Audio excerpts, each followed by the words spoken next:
പുതിയ വീഡിയോയിലേക്ക് എല്ലാവർക്കും സ്വാഗതം. നമുക്കിന്ന് പേജ് നമ്പർ 40 കുറച്ച് ചോദ്യങ്ങൾ പരിചയപ്പെടാം. അപ്പം ചോദ്യം എങ്ങനെയാണ്? വർഗം കണ്ടുപിടിക്കുക. ഒന്നാമത്തെ ചോദ്യം 15/2.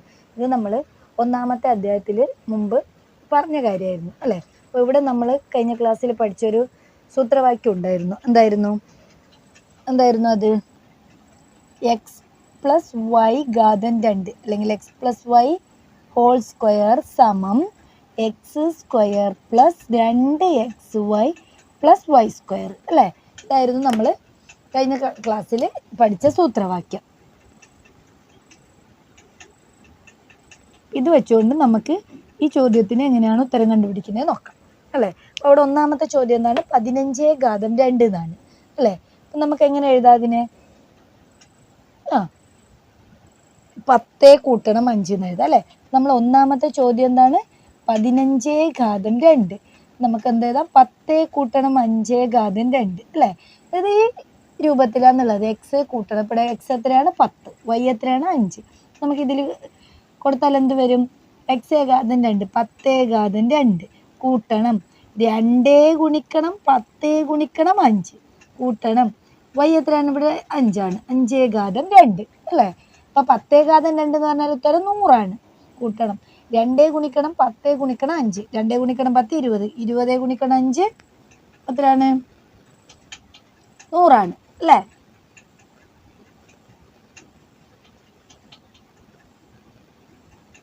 കൂട്ടണം 5/2. 5നെ 5 കൊണ്ട് ഗുണിക്കുമ്പോഴാണ് നമുക്ക് അതിൻ്റെ ഘാതം കിട്ടുന്നത് അല്ലേ, അല്ലെങ്കിൽ സ്ക്വയർ കിട്ടുന്നത്. അപ്പം 5/2 അല്ലെങ്കിൽ 5ൻ്റെ സ്ക്വയർ എന്ന് പറഞ്ഞാൽ 5 ഗുണിക്കണം 5. 5 ഗുണിക്കണം 5 എത്രയാണ്?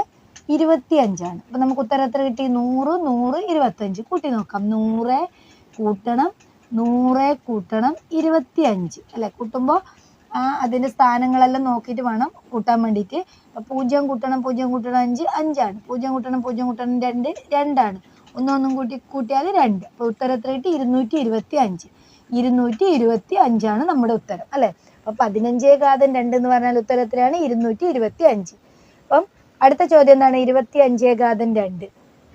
ആ ചോദ്യവും അതുപോലെ മൂന്നാമത്തെ ചോദ്യം 33/2. ഇത് നിങ്ങൾ സ്വന്തമായിട്ട് ചെയ്തിട്ട് അതിൻ്റെ ഉത്തരം ഒന്ന് കമൻ്റ് ആയിട്ട് ഇടുക. ഓക്കെ അല്ലേ. ഇനി നമുക്ക് അവിടെ അടുത്ത ചോദ്യം നോക്കാം. നാലാമത്തെ ചോദ്യം ഇങ്ങനെയാണ് വരുന്നത്. 5.5/2 5.5/2 അല്ലെങ്കിൽ 5.5 സ്ക്വയർ കാണുക അല്ലേ. 5.5 നമുക്ക് നേരത്തെ എഴുതിയ പോലെ തന്നെ എന്താക്കിയ 2 പദങ്ങളായിട്ട് എഴുതാം അല്ലേ. 5ഉം കൂട്ടണം അരയാണ് 5.5. 5ൻ്റെ ഒന്നിച്ച് അര കൂട്ടിയാൽ എത്ര കിട്ടി? 5.5 കിട്ടി. 5 കൂട്ടണം 1/2 എന്ന് എഴുതാം. നമുക്ക് എങ്ങനെ എഴുതാം? നേരത്തെ എഴുതിയ പോലെ തന്നെ ഇത് എക്സ് ആയിട്ട് എടുക്കാം, ഇത് വൈ ആയിട്ട് എടുക്കാം അല്ലേ. x/2 5/2 കൂട്ടണം 2 ഗുണിക്കണം എക്സ് ഗുണിക്കണം വൈ. അപ്പം 2 ഗുണിക്കണം 5 ഗുണിക്കണം 1/2 കൂട്ടണം 1/2 ഇങ്ങനെയാണ് ഇത് നമുക്ക് എഴുതേണ്ടത്. 5/2 എന്ന് പറഞ്ഞാൽ എത്രയായിരിക്കും? 25. 5ന് 5 കൊണ്ട് ഗുണിച്ച് 25 കൂട്ടണം 2 ഗുണിക്കണം 5 ഗുണിക്കണം 1/2. ഇവിടെ അംശത്തിൽ ഒരു 2 ഉണ്ട്, ഛേദത്തിൽ ഇവിടെ ഒരു 2. ഇതെല്ലാം ഗുണിക്കണം എന്നുള്ള ചിഹ്നമാണ്. ഇവിടെ ശ്രദ്ധിക്കുക, ഇത് ഗുണിക്കണം എന്നുള്ള ചിഹ്നം ആയതുകൊണ്ട് ഇവിടെ അംശത്തിൽ ഒരു 2 ഉണ്ട്, ഛേദത്തിൽ ഒരു 2 ഉണ്ട്. അപ്പം അത് നമുക്ക് 2/2 ആയിട്ട് മാറും. ഉത്തരം എത്രയായിരിക്കും? 1 ആയിരിക്കും. എത്രയാണ് ഉത്തരം? 1. അപ്പം 2 ഗുണിക്കണം 5 ഗുണിക്കണം 1/2 ഉത്തരം എത്രയാണ്? 5 ആണ്. കൂട്ടണം 1/2 എന്ന് പറഞ്ഞാൽ ഉത്തരം 1/2/2 എന്നാണ്. 2 നല്ല 2/2. അപ്പം എന്ത് വരും? 25 കൂട്ടണം 5 കൂട്ടണം 1/2 എന്ന് പറഞ്ഞ ഉത്തരം 1. 2/2 എന്ന് പറഞ്ഞ ഉത്തരം 4. അപ്പം നമുക്ക് എന്ത് കിട്ടി? ഇതൊരു എന്താ പറയുക, ഭിന്നസംഖ്യയാണ് അല്ലേ. ഇത് നമുക്ക് ഇതൊരു പൂർണ്ണസംഖ്യയാണ്. ഏതെല്ലാം? 25 ഒരു പൂർണ്ണസംഖ്യയാണ്, 5 എന്ന് പറയുന്ന ഒരു പൂർണ്ണസംഖ്യയാണ്. അത് രണ്ടും നമുക്ക് ഒന്നിച്ച് എന്ത് ചെയ്യാൻ പറ്റും? കൂട്ടി എഴുതാൻ പറ്റും. പക്ഷെ അതിൻ്റെ ഒന്നിച്ച് നമുക്ക് ഏത് കൂട്ടാൻ കഴിയില്ല? ഈ 1/4 ഒന്നിച്ച് കൂട്ടി എഴുതാൻ പറ്റില്ല. അപ്പം നമുക്ക് ഇതെന്ത് കിട്ടും? 25 കൂട്ടണം 5 30. 30 കൂട്ടണം 1/4. അപ്പോൾ ഉത്തരം എത്രയാണ്? 30 1/4. 30 എന്ന് വരും. റെഡി അല്ലേ. അതുപോലെ തന്നെ നമുക്ക് 10.5 10 അതായത് 10 അഞ്ചാമത്തെ ചോദ്യമാണ് 10 ഇതേപോലെ തന്നെ നമുക്ക് ചെയ്യാൻ പറ്റും അല്ലേ. 10 എന്ന് പറഞ്ഞാൽ എങ്ങനെയാണ്? 10 കൂട്ടണം അര ഘാതം 2 അല്ലേ.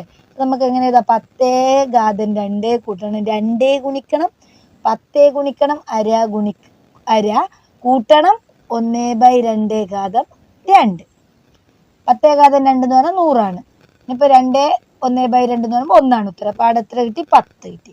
പിന്നെ 1/2 എന്ന് പറഞ്ഞാൽ നേരത്തെ നമ്മൾ കണ്ടുവച്ചു 1/4. അപ്പോൾ എത്ര കിട്ടും? 100 കൂട്ടണം 10 കൂട്ടണം 1/4 എന്ന് പറഞ്ഞാൽ 110 കൂട്ടണം 1/4. അപ്പോൾ എത്രയാണ് ഉത്തരം? 110 എന്ന് വരും. പിന്നെ വായിക്കുന്നത് 110. മനസ്സിലായില്ലേ? എളുപ്പമായിട്ട് നമുക്ക് ചെയ്യാൻ പറ്റുമല്ലോ.